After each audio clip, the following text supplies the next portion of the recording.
What if the real reason you can't stay consistent has nothing to do with laziness, weak willpower, or a lack of discipline? What if everything you've been told about self-control has quietly been working against you this whole time? You've felt it before. That fire on day one, the clean notebook, the perfect plan, and then somehow by day 9 it's just gone, and you're left staring at yourself wondering what's wrong with you. Here's the truth nobody told you. Nothing is wrong with you. Your brain is doing exactly what it was built to do, and once you understand the hidden psychology behind it, you will never see your own behavior the same way again. You know the cycle by heart. You decide that this time will be different. You're going to read every night, hit the gym, finally build that habit you keep talking about, and for a few days it actually works. You feel proud. You feel like you finally figured it out. Then life happens. You miss one day. Then 2. The motivation fades like it was never even there, and quietly, without ever saying it out loud, you give up. You tell yourself, maybe I'll start again Monday, or next month, or when things finally calm down. But things never really calm down, do they? What you're about to learn is that this pattern isn't a personal flaw. It's a predictable psychological loop wired into the way your mind works.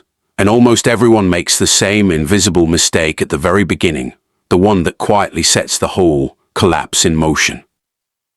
The motivation myth. Let's start with the biggest lie you've been sold. The idea that you just need more motivation. Think about the last time you started something new. Maybe you bought the running shoes. Maybe you downloaded the app, picked the playlist, and set your alarm for 6 a.m. You felt unstoppable, like a different person was about to take over your life. That feeling was real, but it wasn't what you thought it was.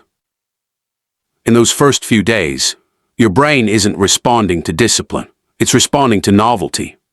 Something new and exciting floods your mind with a chemical called dopamine, and that rush makes the goal feel easy, almost thrilling.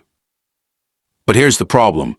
Novelty has a shelf life. Once the newness wears off, the dopamine drops, and suddenly the same habit that felt exciting now feels like a chore.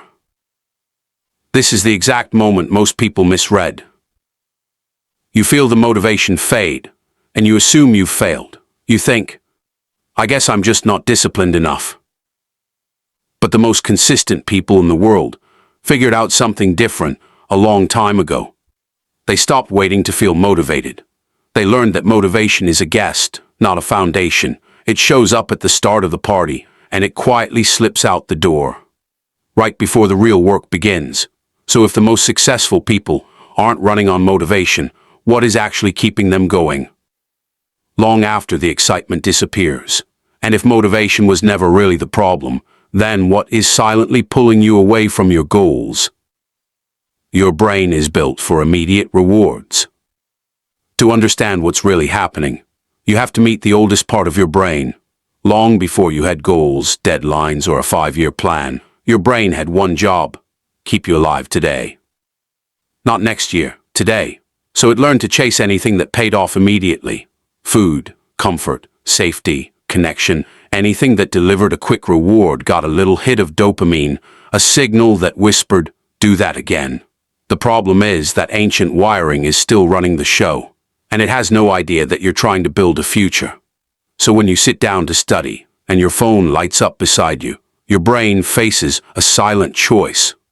On one side, a hard task with a reward that's weeks or even months away. On the other, a glowing screen that offers a tiny burst of pleasure right now, for free, with zero effort. To your ancient brain, that's not even a close call. This is why scrolling feels so magnetic and your goals feel so far away. It isn't weakness, it's math. Your brain is constantly comparing effort against reward, and the immediate reward almost always wins. The notification is the cue, the scroll is the routine, the little hit of pleasure is the reward, and that loop quietly carves itself deeper every single time you repeat it. And here's a fact that surprises almost everyone. your brain actually releases more dopamine in anticipation of a reward than when you finally get it. Read that again. The wanting is stronger than the having. That's why the thought of starting can feel more exciting than the doing. And it's why one quick check of your phone melts into an hour you never meant to lose. But even this hidden battle inside your brain still isn't the deepest reason people fail to stay consistent. The identity problem nobody talks about. Now we go deeper into something most people never even think to question: your identity. Almost everyone sets goals the same way. I want to lose weight. I want to write a book. I want to wake up early. These sound right, but there's a hidden flaw buried inside them. A goal like that lives outside of you. It's something you're chasing, something you don't have yet, and every single day you have to convince yourself to go chase it all over again. Now listen to the difference. I am someone who takes care of my body. I am a writer. I am an early riser. Feel how that lands differently. One is a wish. The other is a statement about who you actually are. Here's why this matters more than almost anything else. Your brain is wired to protect your sense of identity. You will fight, without even realizing it, to stay consistent with who you believe you are. So if deep down you believe you're just not a disciplined person, that you always quit, that you're the kind of person who starts things and never finishes, then every action you take will quietly bend to match that story. You'll skip the workout and think, yeah, that's just me, but when your identity shifts, your behavior follows almost on its own. The person who truly believes they're a runner doesn't have to drag themselves out the door. Skipping it would feel wrong, like betraying who they are. That's the quiet shift that changes everything. You don't rise to the level of your goals. You fall to the level of your identity. But here's the strange part. Even after people understand this, even after the idea finally clicks, so many of them still keep restarting from zero, over and over again. Why? Why you keep restarting?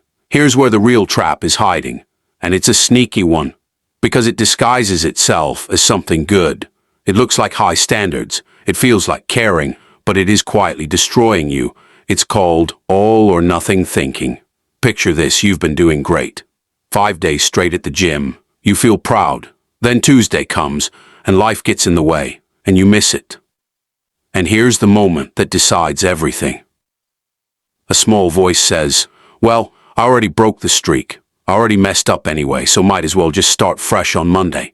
It sounds harmless, almost reasonable, but that one thought is far more dangerous to your consistency than the missed day could ever be. Because missing one day changes nothing. Missing one day is a tiny dip, completely normal, totally recoverable. But quitting because you missed one day, that's the actual failure. That's the thing that turns a single skipped workout into 3 weeks on the couch. And underneath all of it is guilt. You feel guilty for slipping. And guilt is so uncomfortable that your brain just wants to escape it. So it avoids the very thing that caused the feeling. You stop opening the book. You stop logging the workout. You start avoiding the goal entirely, just so you don't have to feel bad about it. And every time you restart from zero, something painful happens that you might not even notice. You teach yourself that quitting is part of the process. You build a habit of starting over instead of a habit of continuing. The people who stay consistent are not the ones blessed with more willpower. They simply refuse to let one bad day become 10.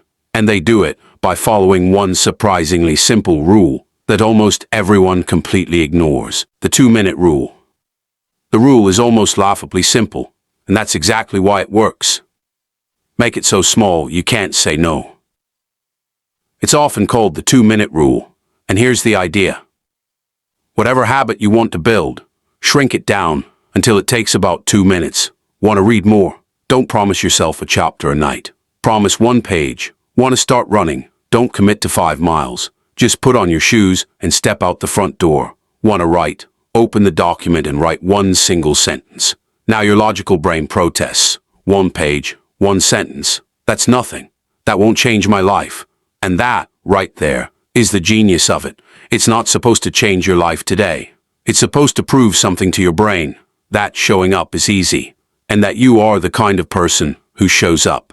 Remember, your ancient brain is terrified of big, hard, painful tasks, the ones with rewards buried far off in the future. But a 2-minute task?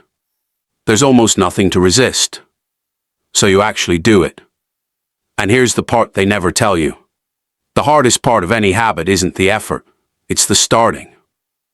Once you've laced up the shoes, you usually go for the walk anyway. Once you've written one sentence, the next ones come easier. The tiny action is just the door. And when you walk through that same door, day after day after day, something quietly powerful begins. Consistency compounds. 1 page a night becomes dozens of books over a few years. 2 minutes stretches into 20 without you ever forcing it. Success doesn't start big. It starts so small, it almost feels silly. But there is one final psychological truth that changes the way you see consistency forever. The real secret of consistency. So here it is. The truth that ties everything together. For years, you probably believed that consistency was about intensity.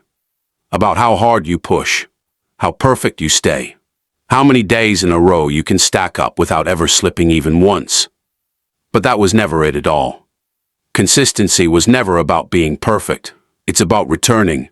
Think about 2 people. The first one has an incredible week, gives 100%, goes all in, then misses a single day, feels like a complete failure, and disappears for a month.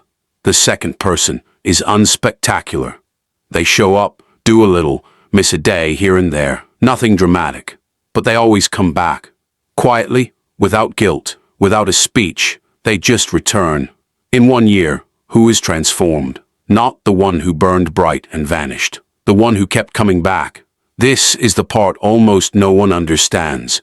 Missing a day doesn't break your progress, only quitting does. The skips, the slip-ups, the messy, imperfect weeks, none of those are the enemy. They're normal. They are woven into every single success story you have ever admired, even the ones that look effortless from the outside. The only thing that ever truly stops you is the decision not to return. So remember the question from the very beginning: what if your inability to stay consistent had nothing to do with laziness or willpower? Now you know it was never about your discipline. It was a brain wired to chase quick rewards. An identity that hadn't caught up to who you wanted to be. And a quiet, painful belief that one mistake meant the whole thing was already ruined. None of that was a character flaw. It was just psychology that no one ever bothered to teach you. And now that you can finally see it, you can start working with your mind instead of against it. So before you click away, I want you to do one small thing. Think of the one habit you keep postponing. The one you keep promising yourself you'll start someday. Picture the version of you who actually did it, a full year from now, looking back at this exact moment. Now don't try to fix your entire life tonight. Just take one tiny action today. 2 minutes, 1 page, 1 sentence, 1 step out the door. That's all, because the future you keep imagining isn't built in one dramatic, perfect moment. It's built quietly, in the small choice to return, again and again, even when no one is watching, even when it feels like it's barely doing anything at all. If this gave you a new way to see yourself, consider subscribing. So the next time your motivation fades, and it will, you'll remember that it was never the thing holding you back. And here's the last thought I'll leave you with. The most consistent people in the world are not the ones who never fail. They are the ones who never stop returning. So the only question that really matters now is this: when you slip, and you will you quit? Or will you come back?